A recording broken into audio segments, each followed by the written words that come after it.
High in the Himalayas, there's a temple with a bizarre and violent secret. In a cycle of roughly 12 years, a bolt of lightning descends from the sky, not to strike the ground, but to shatter a sacred stone idol inside the temple walls. But this isn't an act of random destruction. For devotees, it is a divine event. This is the story of the Bijli Mahadev temple, a place that sits on the razor's edge between the explainable and the absolutely impossible. A place where a cycle of destruction and rebirth is said to protect an entire valley. To understand why this happens, we have to travel to the Kullu valley in Himachal, Pradesh, India. Here, perched on a ridge, at an altitude of over 2,460 meters, that's about 8,000 feet, sits the ancient temple of Bijli Mahadev. The name itself is a clue, translating to Lightning Shiva. From this vantage point, you can see the snow-capped peaks of the Dhauladhar range. And far below, the sacred bays and Parvati rivers converge. The temple isn't some grand, imposing fortress. It's a humble structure, built in the traditional Kathkuni style, feeling timeless, a part of the mountain itself. But within these walls, one of the most predictable and mysterious acts of divine power unfolds. The air here is thin, and it feels charged with more than just altitude. It's charged with legend and an undeniable spiritual energy. The journey here is a pilgrimage, but the reason this temple exists and the secret it holds begins not with stone and wood, but with a battle between a god and a demon. Inside the sanctum, weathered stone plinths and timber beams breathe with age. Incense curls into the dim rafters, while soot stains speak of countless rituals. Lamplight pools warmly on the floor, revealing offerings, copper vessels, and faded marigold threads. The room is still, yet charged, as if holding its breath before a storm. Every groove in the wood, every scar on the stone, seems to remember 1,000 prayers. Here, the story of impact and renewal is etched into the walls, waiting to be heard in the hush between heartbeats. According to ancient legend, the Kullu Valley was once terrorized by a malevolent demon named Kulant. This was no ordinary fiend. Kulant took the form of a colossal serpent, a creature so immense its body could block the flow of rivers. His singular destructive purpose was to submerge all life under a catastrophic flood. He coiled his massive body to block the mighty Bees River, and as the waters rose, panic swept through the villages. The people prayed to the one deity powerful enough to stop him, Lord Shiva. Thunderheads tower over the jagged peaks, rising like columns of smoke.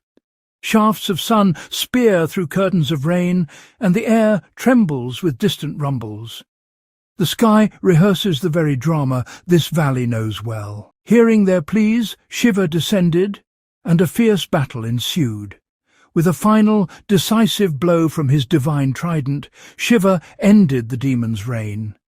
But the story doesn't end there. In death, the demon's colossal body was transformed into the very mountains that now cradle the Kullu Valley.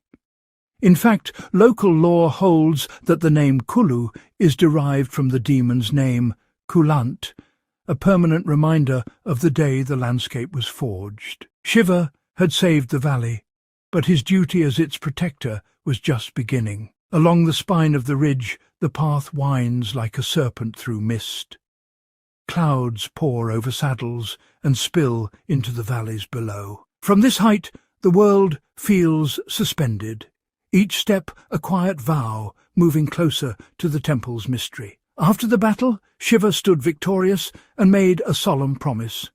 He would remain as the valley's eternal guardian. But here's where it gets strange.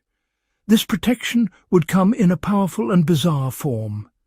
To continually cleanse the valley of negative energy, Shiva declared he would periodically draw all harm onto himself. He ordered Indra, the god of thunder, to strike this very spot with the bolt of lightning. To serve as a conduit, a towering 60-foot staff was erected. Crafted from the tallest deodar tree in the surrounding forests, this massive pole stands like a silent sentinel. It's not just wood, it's an antenna for a miracle, attracting the divine blessing in the form of raw, untamed lightning.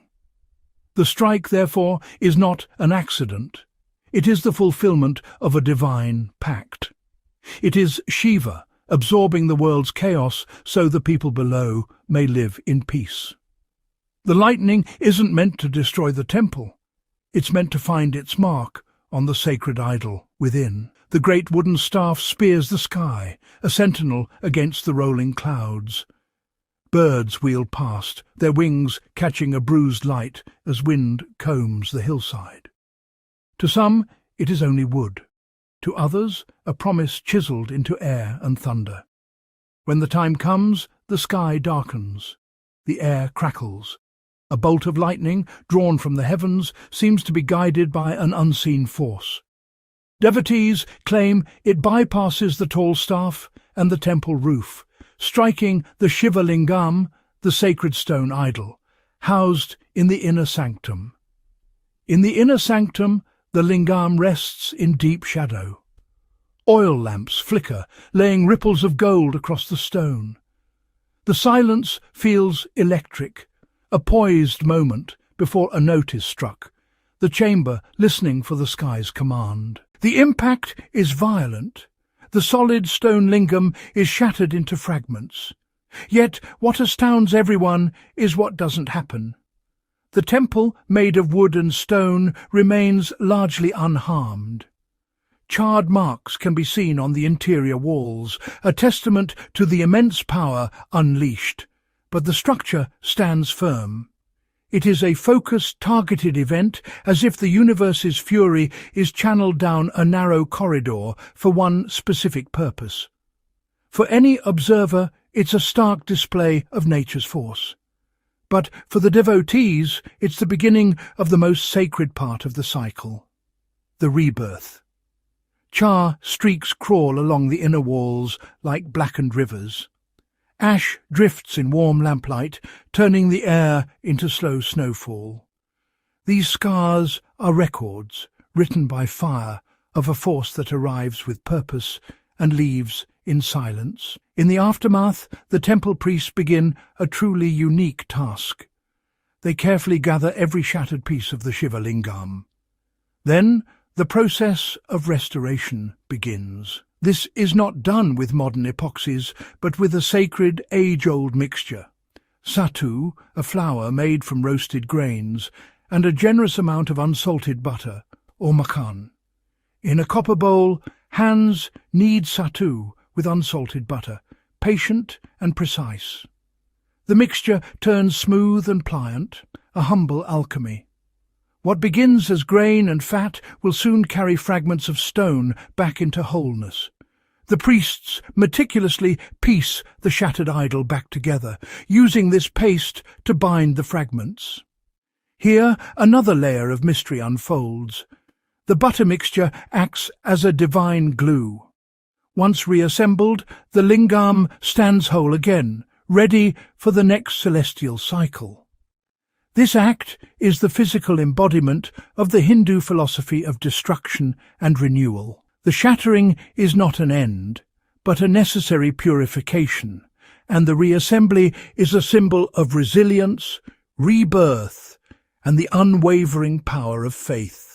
Now, from a scientific perspective, the phenomenon at Bijli Mahadev might seem straightforward. Meteorologists point out that its location on a high-altitude ridge makes it a natural target for electrical discharges. The 60-foot staff would function as a highly effective lightning rod. This is a logical, rational explanation for why lightning would strike this particular spot. Imagine the staff as a tall conductor, a bridge between cloud and earth. Invisible fields waver around it like faint lines in the air. Whether rod or relic, it stands ready for the charge that decides where the lightning lands. But this is where the scientific explanation begins to fray at the edges. It doesn't fully account for the incredible specificity of the event. Why does the lightning reportedly bypass the staff to strike the lingam inside? How does a bolt of electricity shatter a stone idol while leaving the surrounding wooden structure largely intact? And what of the restoration? How does a simple mixture of butter and flour bind stone fragments back into a solid form? Science can explain the what, but it struggles to explain the how and the why. This temple exists in that fascinating space where natural phenomena and profound faith intersect, leaving us with a beautiful puzzle that science has yet to solve. It forces us to ask, what if the lightning rod isn't just a piece of wood, but a prayer, answered with predictable, terrifying, and beautiful precision? At the temple threshold, a devotee stands against a darkening horizon. Far lightning flickers, silent at this distance, like the blink of a colossal eye. In that still frame, questions gather. Devotion or design, fate or physics. The valley waits, knowing that somewhere between those choices the next bolt is already on its way, and with it the ritual that turns destruction into renewal. The pilgrimage to Bijli Mahadev is as much a part of the experience as the mystery itself. The journey is a 3-kilometre trek up the mountain, through dense forests of cedar and deodar. As you ascend, the sounds of the world fade, replaced by the whisper of the wind. With every step, the panoramic views of the Kullu and Parvati valleys become more spectacular. For devout pilgrims, visiting during the monsoon month of Sawan is considered particularly auspicious. For travellers, the clearer months of spring and autumn offer the best trekking conditions. Upon reaching the summit, you are greeted by a serene atmosphere. It's a place that feels ancient and alive, where the boundary between the earth and the heavens feels remarkably thin. So, there you have it. The story of Bijli Mahadev is a powerful tapestry of myth, nature, and unwavering faith. It's a cycle of predictable violence and miraculous rebirth, where a sacred idol is shattered by lightning, only to be lovingly restored with butter and flour. Whether you see it as a fascinating meteorological anomaly or a genuine divine intervention, the phenomenon challenges our understanding of the world. High in the Himalayas, the cycle continues, a thundering promise that for every act of destruction, there is an equal, and perhaps even more powerful, act of renewal. What do you think is truly happening at the Bijli Mahadev temple? Is it a scientific anomaly, a divine miracle, or something in between? Let us know your thoughts in the comments below. And if you want to explore more incredible mysteries from around the world, make sure to subscribe.